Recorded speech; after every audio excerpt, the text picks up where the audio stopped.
Okey. Hari ni kita tangkap burung. Lepas tu jangan esok dia, mati dia naik dia. Tanggung rusak. Kalau rasa tak berkenan ni, dan burung ni nampak burung. Ni. Rasa tak kenan, kita lepas. Gitu. Ni nombor 2. Tadi 1 ekor, ni nombor 2. Kan, burung nombor 2. Suara sedang atas. Tapi sebagai ni terlepas dia. Sayang lebih. Belah. Belah. Okey. Ni kali ketiga. Bukan burung tadi tau. Kali ketiga bang, kali ketiga. Kita ni saja seronok-seronok tangkap ya. Burung melambak di rumah. Nampak berapa cantik. Oi, diam ambil gambar. Diam. Tu tengok tu berapa cantik tu. Oi, ya Allah cantik ya. Tapi kita lepas malah nak buat apa. Tengok. Ni tapau yang keempat. Tapau yang keempat. Nampak. Hari ni tapau. Hari ni baru bulan 30 hari ni. Ni kat kebun. Kat kawasan kebun saja tapau. Sambil tak kerja hari ni, kita tahan burung. Tapau kelima. Yang ni tapau kelima. Tak bukit Parmen. Tak bukit kat taman. Baru tapau tengah hari ni. Yang kelima.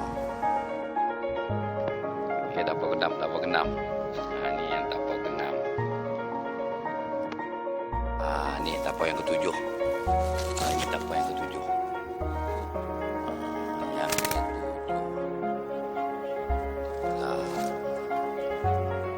Lihat ekor. Ini kita bawa burung ke tempat kerja. Tempat kerja tapau ekor ni. Wai, susah. Dia tapau. Tapau.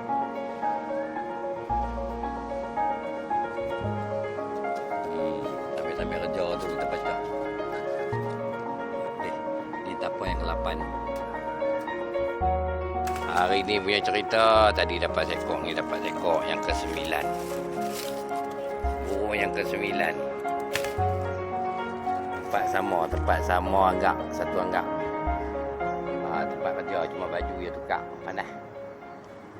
Okey. Ni tapau yang ke-9. Okey. Tapau yang ke-10. Okey,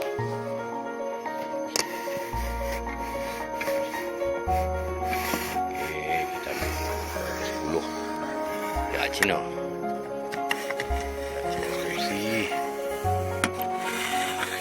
Okey, kita potongkan tahu ni.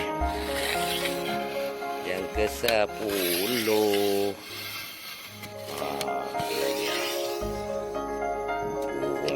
Ni burung bibi. Liak, mau tengok liak tu. Bibi.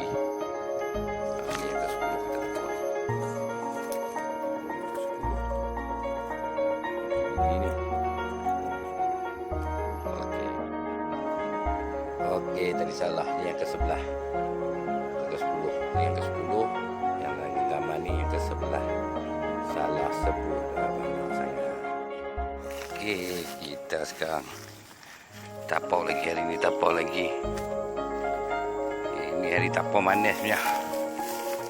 Tapau manis ni burung. Tapau. Jalan. Takut nanti Datuk marah tarik kaki. Ayo. Besar. Sekarang saya tapau surah kasar punya. Bangkit, surah kasar, surah angkat. Okey, ini. Tapau yang ke-12. Tempat lama nak ambil ya, payah tu